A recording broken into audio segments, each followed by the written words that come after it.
Apesar de tudo isto, Marcelo Rebelo de Sousa, o presidente reeleito há poucos meses, não quer saber de nada disto. De facto, Marcelo Rebelo de Sousa faz parte deste esquema que garante que a corrupção em Portugal está bem viva e de boa saúde. De resto, em 2019, Portugal foi o pior país europeu a implementar medidas anticorrupção. 73% das recomendações foram ignoradas pelo governo socialista.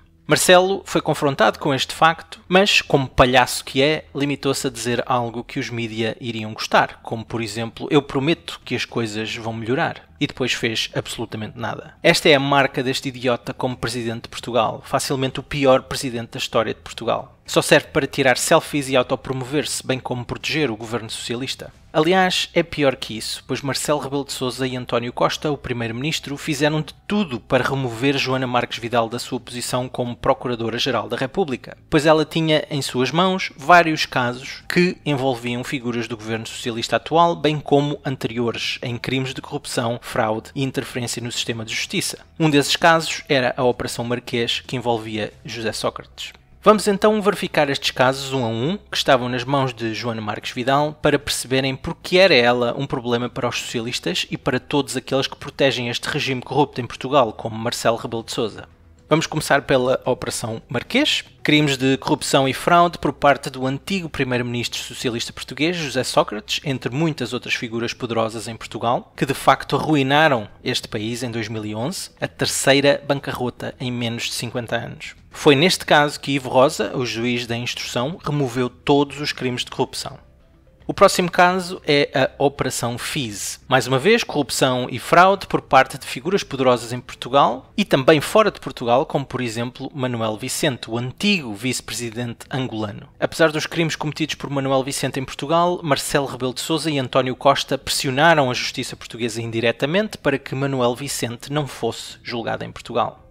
O próximo caso diz respeito a um banco, o Banco Espírito Santo. Mais uma vez, corrupção e fraude por parte do mais poderoso banqueiro português, Ricardo Salgado. Ricardo Salgado tem ligação a vários socialistas, nomeadamente José Sócrates, e para além do mais é amigo pessoal de Marcelo Rebelo de Sousa, o atual presidente.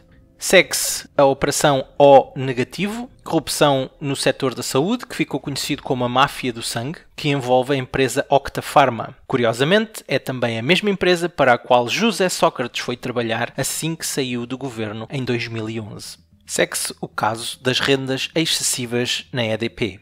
Corrupção e crimes contra o Estado português que garantiram que a EDP, uma empresa que goza de um quase monopólio em Portugal, no que diz respeito ao serviço de eletricidade, e que teve benefícios por parte de ministros do governo de José Sócrates, nomeadamente Manuel Pinho, que garantiram à EDP um pagamento por parte do Estado português, independentemente das necessidades do mercado no que diz respeito à eletricidade.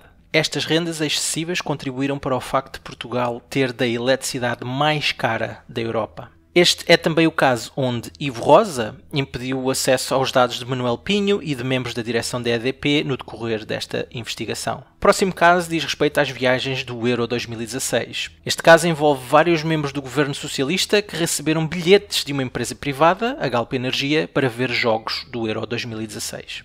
O caso seguinte é o caso de Tancos, o assalto à base de Tancos. Em 2017, a base militar em Tancos foi assaltada e várias armas e munições foram levadas. Tanto o exército como o governo socialista português tentou esconder o que de facto aconteceu e chegou mesmo a dizer que o assalto não tinha muita importância, pois as armas roubadas estavam em vias de ser destruídas. Mas as armas acabaram por ser recuperadas depois da polícia militar ter encenado esta recuperação para parecer uma operação normal. Tudo isto envolveu o ministro da Defesa socialista, Azeredo Lopes, e chegou ao topo da hierarquia, que é Marcelo Rebelo de Sousa, como comandante das Forças Armadas em Portugal. O próximo caso diz respeito aos incêndios de 2017, onde o governo socialista foi o responsável pela substituição de vários comandantes da Proteção Civil com membros do Partido Socialista, sem qualquer experiência em Proteção Civil. De facto, alguns destes socialistas colocados na Proteção Civil nem sequer tinham licenciaturas válidas na área que diziam ter. Tudo isto garantiu incompetência e desorganização na gestão dos recursos terrestres e aéreos durante o combate aos grandes incêndios de 2017, nomeadamente no fogo de Pedrógão Grande, e que resultou em mais de 120 mortes naquele ano, a maior tragédia de sempre em Portugal com incêndios.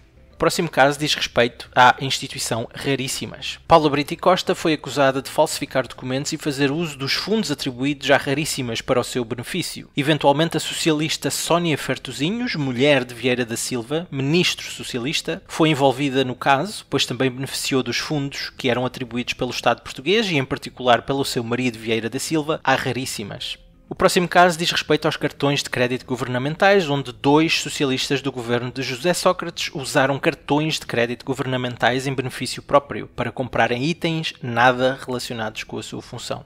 E finalmente a Operação Lex, um caso que envolve o juiz Rui Rangel, acusado de vender sentenças em troca de dinheiro. Rui Rangel tentaria também influenciar outros juízes a fazerem o mesmo. Um dos que foram favorecidos por Rangel foi Luís Filipe Vieira, o presidente de um grande clube de futebol em Portugal, que por sua vez tem António Costa, o primeiro-ministro, na sua comissão de honra para a sua campanha para a presidência desse clube. De facto, Luís Filipe Vieira foi responsável por um grande buraco no novo banco, um banco que foi criado depois do colapso do Banco Espírito Santo. Luís Filipe Vieira e as suas empresas pedem empréstimos de centenas de milhões, que não são pagos, mas o seu amigo António Costa, como primeiro-ministro, injeta centenas de milhões de euros do dinheiro dos contribuintes portugueses no novo banco para tapar esses buracos.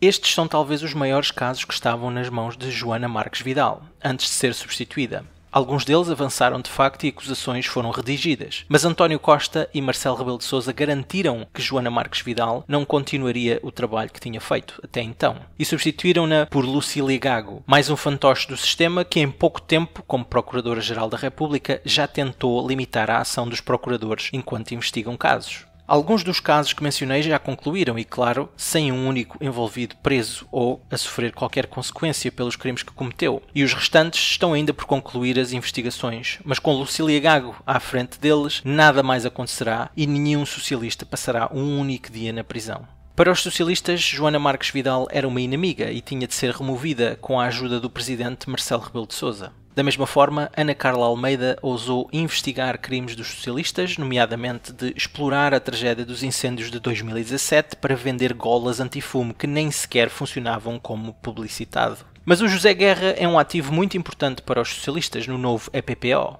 Ele será responsável por garantir que os socialistas portugueses são avisados de qualquer investigação que seja feita pelos procuradores europeus, especialmente se envolver Portugal. José Guerra é uma espécie de cavalo de Troia, um autêntico vírus que infecta o mecanismo que é suposto investigar aqueles que cometem crimes de fraude e corrupção com fundos europeus. E a União Europeia não quer saber de quem realmente é escolhido, pois apesar das mentiras e de José Guerra não ser o candidato com mais qualificações para o cargo, fechou o caso assim que o governo socialista português corrigiu as informações falsas que tinha enviado anteriormente, o que mostra quão importante é para a União Europeia ter pessoas competentes no novo EPPO. Portugal está falido, economicamente, socialmente e moralmente, e a causa a 100% desta podridão é esta ideologia mortífera. O socialismo infeta, corrompe e destrói tudo. Nada sobrevive e o povo português é tão corrupto como aqueles que elege. E por esta razão, por que haveria o povo português exigir a verdade do governo? Porque haveria o povo português ficar preocupado com o facto do governo português ter mentido sobre as qualificações do representante português no novo EPPO? Ninguém quer saber de facto. Já todos se esqueceram que tal coisa aconteceu sequer. Espero que tenham gostado e até à próxima.